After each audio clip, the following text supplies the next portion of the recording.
What's up, everybody? Joe Chavarria here. Today's episode of the Joe Credit Show, we're going to talk about, does it really matter how high your credit is when you're trying to get a mortgage, and what the heck is the minimum score you need to even get one in the first place? So I'm Joe Chavarria, and this is another episode of the Joe Credit Show. So let's get started here. Today, like I said, we're going to unpack those two areas, those two topics. One, does it matter how high your credit score is when you get in a mortgage? Like, does it impact the interest rate or not? And what's the minimum score you need to even, have a seat at the table, even have a discussion with the loan officer and get approved and so on and so forth. Let me just rephrase that. You can talk to a loan officer, they'll talk to you if your credit score is 300, I'm sure they'll still talk to you. But, to have to talk a little bit more in terms of, what's my approval, what's the rate gonna be, stuff like that. Of course, you gotta go through the entire process, the underwriting process, and we'll talk about what is the minimum score requirement to even begin that process. So lenders do have a sweet spot. There is a sweet spot for a lot of these different programs. Most lenders will say their sweet spot is like 620. Some will say 640. If you talk to a big bank conglomerate like Chase or Bank of America, they'll probably say 850. They want to see perfect everything in order to get approved for a mortgage. My mortgage lenders that are watching this, they're probably laughing. They probably agree. So if the sweet spot is going to depend on the lender, so take that into account that all lenders are different. No lenders are perfectly identical, so every lender is going to be a little bit different. So that's why it's good to have multiple conversations with different lenders and take in a lot of information and figure out what's going to make the most sense for you. And so I will start off by saying this. Every lender has a different sweet spot. Now, however, the federal government has their score requirement for some of these loan products. And some of these you may have heard already. You may have heard FHA, VA, USDA, conventional. Probably you're most familiarized with FHA and VA, okay? So these are all acronyms. FHA stands for, Federal Housing Administration. The VA stands for, Veterans Affairs. And so, there are different loan products that are backed by the government that the government has their own minimum requirement. So for FHA, VA, USDA, the minimum score requirement is 580. Now that's the government's requirement. The lender, the actual, the mortgage company that's originating the loan or servicing the loan or funding the loan, they're going to have their what's called overlays. So overlays are like their additional requirements on top of what the federal government requires. Some of them want to see 620 FICO score, some 600, some 640. Again, if you're Wells Fargo or Chase, probably 850, okay? So they have their own additional requirements on top of what the minimum requirements is. But 580 is pretty straightforward, is the minimum requirement, and then lenders have their own sweet spot, 600, 620, 640. And sometimes they'll even do 580. There are some lenders that are doing mortgages at 580 as a requirement, but they may be swamped because they're probably like maybe the only one around in their area that's doing it, and they may be super busy. So just keep that in mind. So we know what the minimum score requirement is on some of these federally backed student, mortgage loans. There's also conventional financing, which is not backed federal government. Usually a conventional loan is 620, 640, 660 as the minimum score requirement. Now let's break it down a little bit further. So it's a FICO score, which is most important. So why that matters is because if you're currently monitoring your credit score through Credit Karma or through like your credit card statement or application like Capital One and so on and so forth, then more than likely you're looking at a Vantage score, probably a Vantage 3.0 credit score. And why that's important is because Vantage and FICO, they are different score versions. They are essentially competitors to one another. They provide credit scores to the market. And so they are competitors. And so if you're looking at one score, if you're looking at a Vantage score, if you're looking at your scores on Credit Karma, chances are when you talk to a bank and you try to apply for a mortgage loan, the score that they're going to be using is a FICO mortgage score. So the FICO scores are going to be different than the Vantage scores. I know I probably drilled that in already, but again, let me repeat, FICO and Vantage are competitors, or different score versions. And on top of all that, they're looking at a specific score version. They're looking at FICO Mortgage, which FICO Mortgage is typically FICO 2, 4, and 5, older versions of FICO. FICO has 10 versions to this very date, with 10, 10T, which are the latest versions that just came out that should be rolling out this year if they haven't already. And Vantage has four versions, 3.0 and 4.0. Credit Karma uses Vantage 3.0. So not only are the banks and mortgage companies using FICO-based scores, and some of them may use Vantage. I think there was a study done not too long ago that found out that really like less than 5% of the market is of the mortgage lenders are using a Vantage score, but the overwhelming majority of the market, they're still using FICO. So, they're looking at the FICO score, but more specifically, they're looking at the FICO mortgage score, which is FICO version 2, 4, and 5. And if you are getting your FICO score, that's great, but more than likely, if you're getting your FICO score online somewhere, whether it's like Experian.com or MyFICO will give you the mortgage scores, but if you're looking at the dashboard, that's going to be known as your FICO 8 score. So FICO 8 is not being used by the lenders. Some of them may be using FICO 8 like they're using Vantage, but majority of the lenders are using FICO version 2, 4, and 5, also FICO mortgage, and again, it's FICO, not Vantage. So let's start there, as that's the minimum score requirement. The federal government on some of these loan products require 580. Of course, that's always changing. If you're watching this video in the future, from 20 years in the future, then maybe I'm wrong, because it's not meant to always be this way.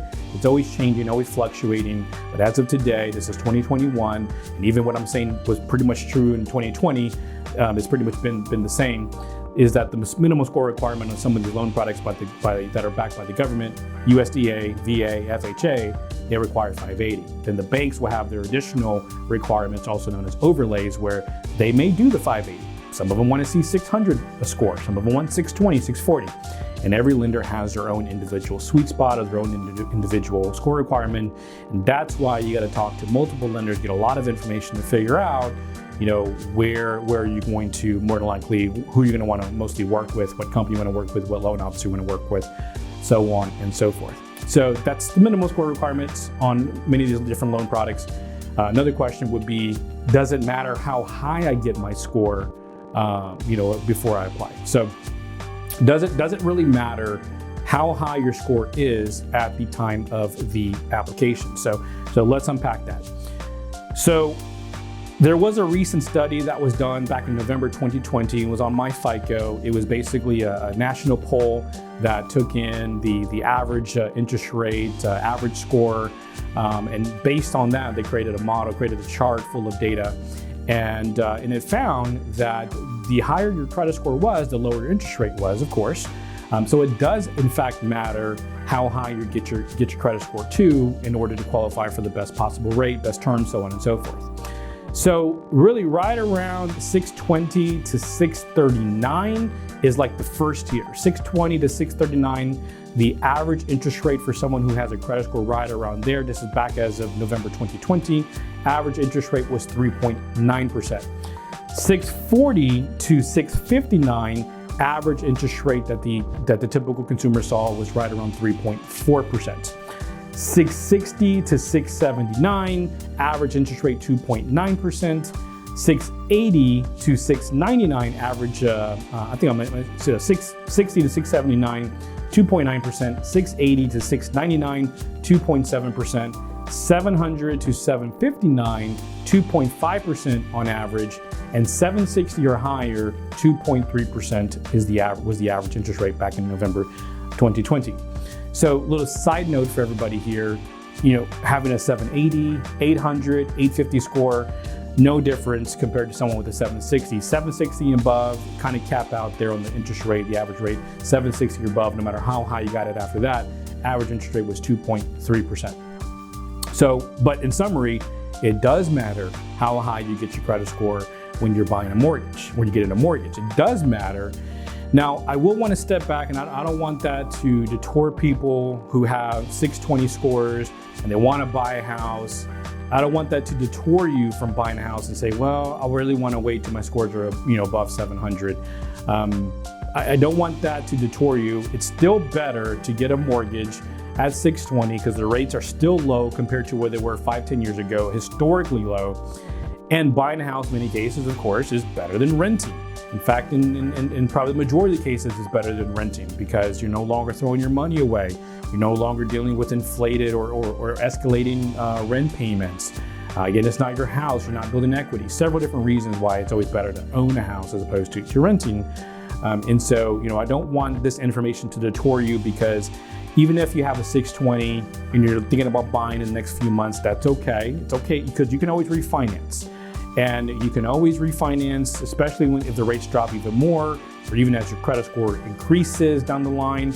Let's say that you buy a house with a 620 FICO score and your mortgage rate is 3.9%. And 1 year later, your score is 720 and the interest rates, the market rate is still pretty much the same. And you talk to a lender and say, what do you think about refinancing? And he says, well, yeah, we had you at 3.9, I can get you 2.5 and it'll save you X amount of money. And it'll, even with the fees of the refi, you're still gonna save a lot of money. Sometimes that still would make sense to do. So don't get discouraged if your score is not that high and you're trying to buy a house. Like I said, it's still better than renting. So still consider that and always look into building a relationship with a loan officer because you can eventually refinance down the road. All right, so now let's talk about how much money could you save based on these different interest rates and the higher score, so on and so forth. So let's take that same 620 score, compare it against a 720 credit score application, and let's look at a $100,000 mortgage. So an individual on a $100,000 mortgage, let's say two individuals, one with a 620, one with a 720 on a $100,000 mortgage, the one with the 720 credit score is going to save $28,000 over the lifetime of that loan. Now let's take it up a notch. Let's say, again, right now the average home price, and I'm talking to Texas, if you're from California watching this, you're gonna be like, what the hell? I can't believe houses are going for that price. I know our cost of living is a lot less, but of course, it's Texas and we have a lot of freedoms. You guys don't. So anyways, so basically, 220 is the average home price for a lot of homes in the state of Texas, in major different cities, Houston, Dallas, Austin, San Antonio, so on and so forth. 220 is 225. That's a good home price for a lot of different homes, about the average. So on a 220, just kind of being a little bit more realistic here, on a 220 property, on a $220,000 mortgage, taking those same two scenarios, someone with the 620, someone with the 720, the 720 is going to save about $60,000 over the lifetime of that $220,000 mortgage. So again, if you're buying at a low score, don't get discouraged. It's always better than renting. On top of that, you want to consider refinancing once your scores are higher so you can save a lot of money. This is why it's very important to build a great relationship with a loan officer that you like, that you trust, that's very good at what they do, so on and so forth. Build a relationship with a loan officer that's going to be, in your Rolodex, in your phone, in your back pocket whenever you need them. And they will communicate with you when the rate changes and the rates drop. They can save you some money on your mortgage and they can refinance you. Build a relationship with a lender that you know, that you like, that you trust, because you don't know when you're going to need them. And when you do need them, you want to take advantage of lower rates you can get, so that way it can save you a ton of money over the lifetime of your mortgage. All right, so finally I want to talk about, does down payment assistance matter? How does that factor into your interest rate? How does that apply? So down payment assistance will have an effect on your interest rate. And sometimes it makes sense to take down payment assistance, especially if you're a first-time buyer, to take down payment assistance if your credit score is like 620, 640. Sometimes it makes sense to do that because you can qualify for a much lower rate. So with down payment assistance programs, depends on the lender. Some lenders don't even want to touch down payment assistance. Some of them don't. They just don't want to mess with it. They just don't deal with it. But the lenders that do have connections to down payment assistance programs. Some of them will steer a consumer and probably taking the down payment assistance, even a minimum of 2% down payment assistance, because that may actually lower the interest rate, lower the payment, and may be what makes the deal work, may help you get approved for what you're looking for. So I'll give you an example of that. We have a lender that we work with that their down payment assistance program would put the interest rate at 2.5%. So remember when I was talking about, 620, 640 score, 639 score, I believe, what interest rate that would be based on the average. So November 2020, the average interest rate someone with a 620 to 639, the average interest rate was 3.9%. So if taking down payment assistance puts your interest rate at 2.5%, sometimes that makes sense to just take the bare minimum. Even if you have down payment on your own, you want to put some money down on your own, sometimes it makes sense to take that 2% down payment grant, which is the minimum is 2%. And that's 2% of the purchase price that will be applied towards your down payment. And essentially, get a lower interest rate on that product, on that loan, and save a lot more money in the lifetime of the loan and have a much lower monthly payment, so on and so forth. So it's case by case basis, but sometimes it makes sense to take down payment assistance depending on what the rate is with down payment assistance, depending on what the lender is going to be charging, so on and so forth. Again, this is why you want to ask this question to the lender and factor that in, and factor in, what the rate would be with down payment assistance, and figure out, does it make sense to take that, or should you just put your own money down? Should you go with the conventional loan versus FHA? These are some great questions you want to ask your loan officer to figure out what makes the most sense for you. All right, guys, well, that is my time today. I hope you enjoyed the show. If you like this video, give me a thumbs up. Definitely would appreciate that. If you have questions, if you have ideas, if you have thoughts, if you want to just let me know what you thought about the show, let me know by dropping your comment in the comment section.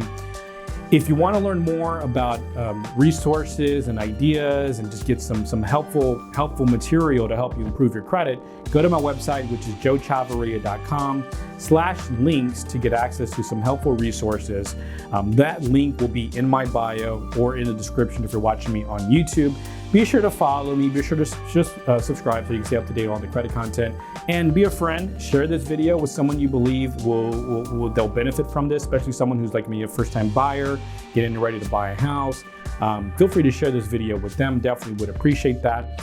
Other than that, I want to thank you guys for tuning in. This has been another episode of the Joe Credit Show. I'm Joe Chavarria. I'll see you next time. Take care, guys.